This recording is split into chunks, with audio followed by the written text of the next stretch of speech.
दररोज महिलांवर अत्याचार होत आहेत. पोलीस यंत्रणा काय करतेय? PNL ची यंत्रणा काय करतेय? बरं, आरोपीला अटक होत नाही आणि जो लोकशाही मार्गाने आवाज उठवतोय. आम्हाला योगेश कदमांना जाब विचारायचा होता, भेटायचं होतं. राज्यात सारखी जी काही प्रकरणं चालली आहेत त्यांनी भेटू दिलं नसतं म्हणून आम्ही गाडीचे दरवाजे आहेत ते वाजवलेले आहेत. पण आम्हाला जबरदस्ती आणून इथं ताब्यात घेतलंय, अटक केली आहे.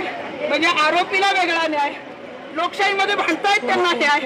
आता जर आरोपीला अटक झाली नाही तर मात्र मग आम्हाला कायदा सुद्धा. पोलीस लढतायत का हे प्रकरण? पोलीस दबाव आणण्याचा प्रयत्न करतायत? मला वाटतंय की दाढेसारखा साधा आरोपी तुम्हाला सापडत नाही. कसली यंत्रणा 1 लाखाचं बक्षीस जाहीर करतात, लाखो पगार आहेत पोलिसांना लाखोचे पगार फुकट देतात का? योगेश कदम कुठल्या तोंडाने इथं सांगायला आले? दररोज महिलांवर अत्याचार होत आहेत. पोलीस यंत्रणा काय करतेय?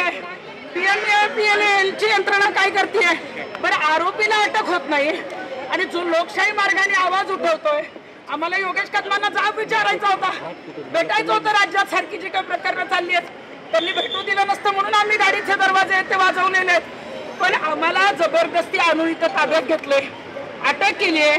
म्हणजे आरोपीला वेगळा न्याय, लोकशाहीमध्ये भांडतायत त्यांना न्याय. आता जर आरोपीला अटक झाली नाही तर मात्र मग आम्हाला कायदा सुद्धा. पोलीस लढतायत का हे प्रकरण? पोलीस दबाव आणण्याचा प्रयत्न करतायत? मला वाटतंय की दाढेसारखा साधा आरोपी तुम्हाला सापडत नाही. कसली यंत्रणा 1 लाखाचं बक्षीस जाहीर करताय, लाखो पगार आहेत पोलिसांना लाखोचे पगार फुकट देतात का?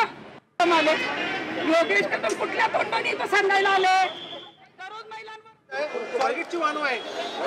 पालकमंत्री अजितदादा पवार, तुम्ही म्हणताय आरोपीला फाशीची शिक्षा झाली पाहिजे, सगळ्यांची तीच मागणी आहे. मग बारामतीचं बस स्थानक कुठं आणि आमच्या पुणे शहरात आहे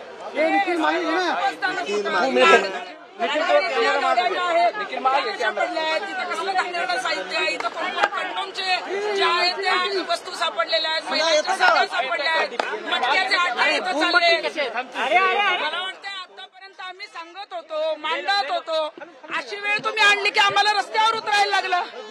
मग तुमच्या एकाची गाडी आम्हाला ठेवायला देणार नाही आम्ही तुम्हाला फिरू देणार नाही कुठंच, जर अशाच घटना महिलांच्या बाबतीत जर चालू राहिल्या तर. मुझे लगता है कि पुलिस ने पूरी तरह गलत कार्रवाई की है. हम डेमोक्रेसी में जो है वो आवाज उठा रहे थे. पुलिस ने आरोपी को अरेस्ट करना चाहिए लेकिन उन्होंने हमें अरेस्ट किया है. आपने मंत्री को गाड़ी क्यों रुकाई? मंत्री को यही चाह रहे थे कि आरोपी क्यों अरेस्ट नहीं हो रहा है, बार बार ये घटनाएं क्यों घट रही है, पुलिस क्यों काम कर नहीं रही है, इतनी क्यों निष्क्रिय हो रही है. हर बार जो है वो गुनहगार जो है वो गुनहगारी बढ़ रही है और इसीलिए हम रास्ते पे उतरे. अब मला अटक करून घेऊन चालेल, आरोपीला अटक करा ना, आरोपीला अटक करा. आम्ही आवाज उठवतो उगाच चालेल का?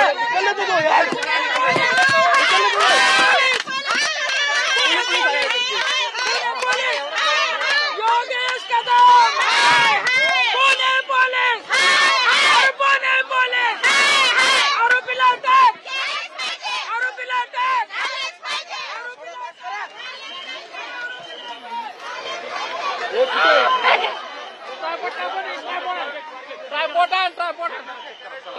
ट्रायपॉड चला, कुठे ट्रायपॉड नाही, तिथंच आहे.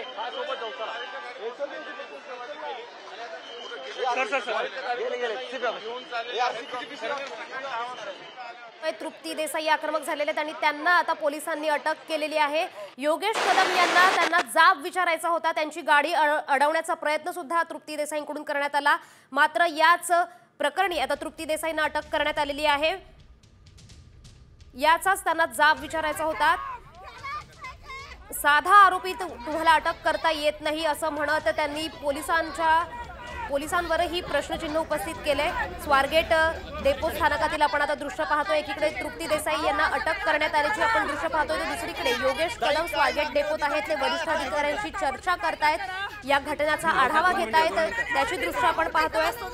मंत्री योगेश कदम यांनाच तृप्ती देसाई जाब विचारायला जात असताना त्यांना पोलिसांनी अटक केलेली आहे. त्यांना भेटायचं होतं पण पोलिसांनी त्यांना वेळीच रोखलंय आणि त्यांना अटक करण्यात आली आहे.